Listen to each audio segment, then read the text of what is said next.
The Man with One Shoes.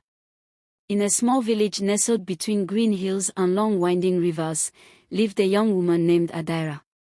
She was not the most striking among the village girls, nor did she wear fine clothing or perfume. But she was known for two things: her sharp mind and quiet dignity.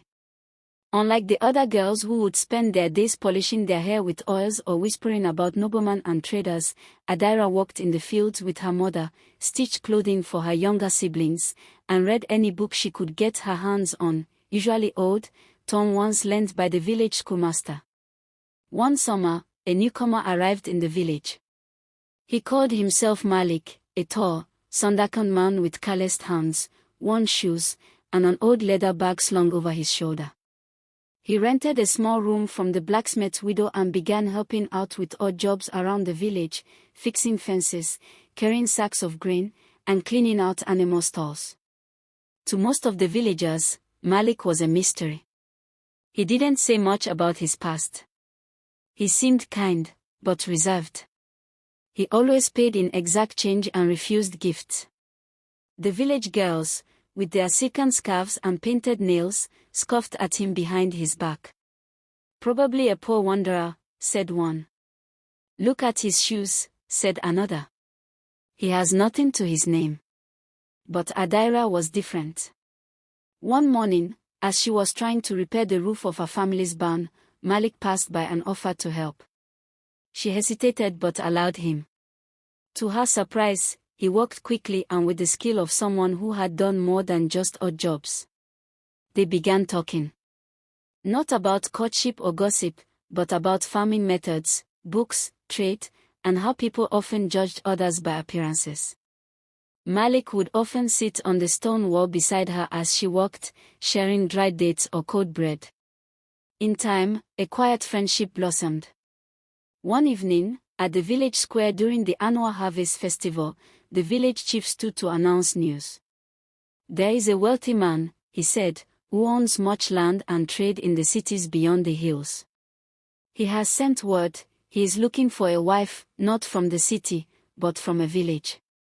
He seeks not beauty or dowry, but wisdom and character. He may walk among us even now, in disguise, to see who is worthy." Gasps and whispers filled the air. Suddenly, all the village girls began to dress finer, speak softer, and carry themselves like peacocks. Every man was suspected. Was it the merchant's cousin, the traveling poet? Even old men were eyed suspiciously. But not Malik. Certainly not him, the girls laughed. "A wealthy man with cracked heels and patched trousers, please." Adira smiled but said nothing. Weeks passed. Then one morning, Malik came to Adira's home. He was dressed as always, but he held a letter sealed with wax. "I want to speak with your mother," he said gently. After a long conversation and a respectful request, Malik asked for Adira's hand in marriage. Her mother looked to Adira, who nodded with quiet pride. The village was scandalized. "Why him?" they cried. "You could wait for someone better. Someone with a carriage." But Adira ignored them.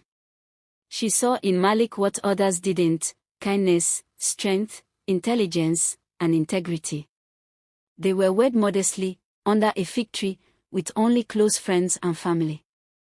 The very next day, a caravan rode into the village, 12 horses, polished wooden carts, guards, and attendants.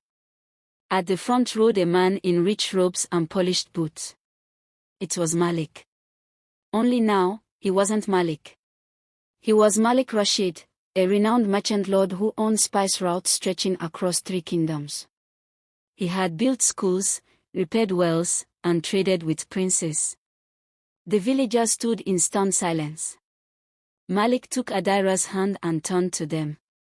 "I came in one shoes," he said, "because wealth attracts many eyes, but I wanted someone who could see past it. Not just see me, but value what truly matters."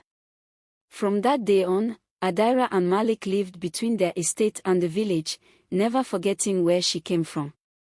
She used her new position to open a school for village girls and taught them not just letters and numbers, but discernment, independence, and self-respect. And though many of the girls who once mocked her tried to cozy up to her afterward, Adira treated everyone with grace,